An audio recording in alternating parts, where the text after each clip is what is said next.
But lesson number one, if you're a note taker, grace-energized women like Anna can be old but not hopeless. Okay? So make a choice. Start thinking about this.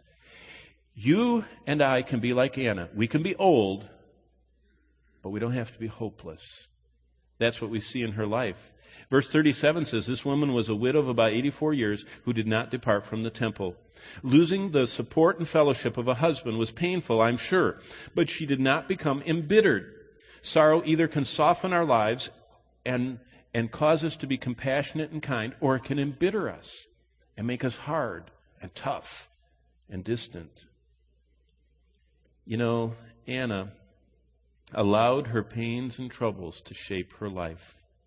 She resisted the crippling attitudes of despair, of disillusionment, of bitterness.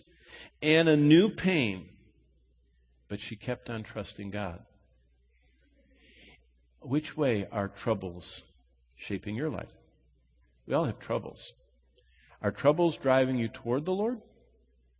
Or do troubles separate you from the Lord? See, Anna was old, surrounded with troubles. She wasn't hopeless.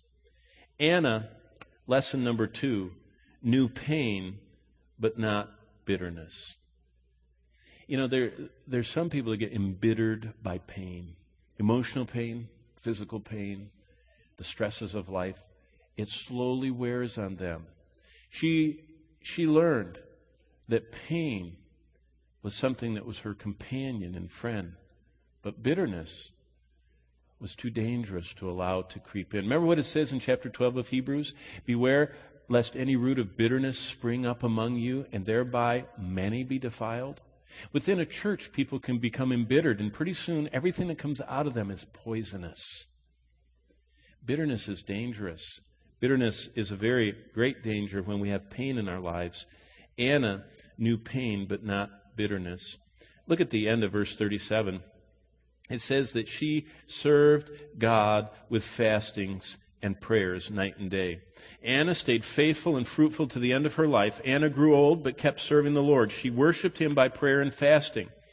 Anna couldn't get out anymore. She couldn't travel, she couldn't shop, she couldn't visit, and she didn't go on getaways. She was limited physically. She never left the temple area. That big platform that Herod had built, it was 40 acres.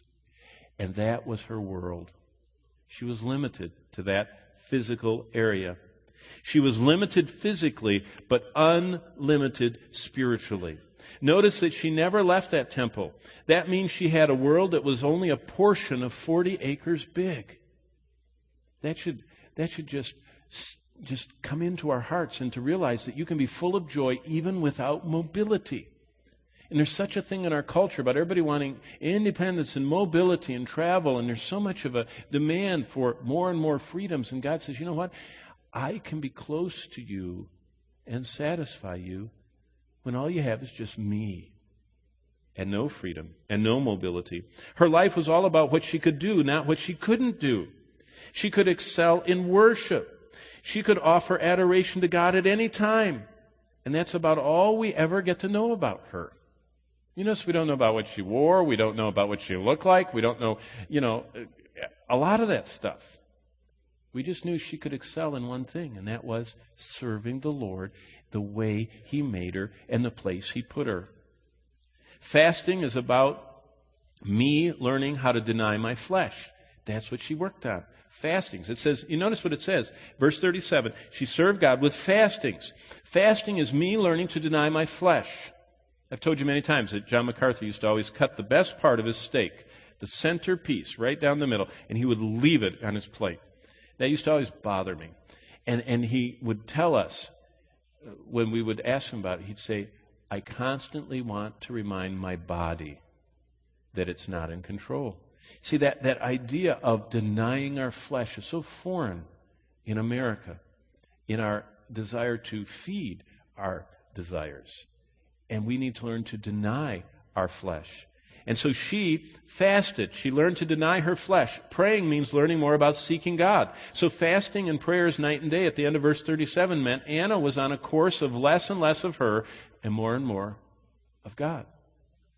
Now that's a great course to be in. I mean, are you limited in resources or time or strength or finances? Then get in a course of less and less of you and more of God. That's what Anna did, energized by God's grace. And that's exactly what grace energizes us to do. It says in Titus 2 that grace leads us to deny ungodliness and to look for Christ. And Anna's life was all about God. She gave him what she had, and she just had time. So what did she use her time for? The end of verse 37, she fasted, denying herself, showing her body who's in control, and prayed, giving herself to God and letting him do great things through her. You know what's amazing? Because of that, she got to see Jesus Christ first among the saints, with Simeon and Anna being the first two of the temple area Jerusalem saints to see Jesus Christ. God brought Jesus to her. You know what's amazing? She couldn't get out. So God brought the greatness of Christ to her. Someone said, and it's something to think about, we don't need to worry in life about great opportunities.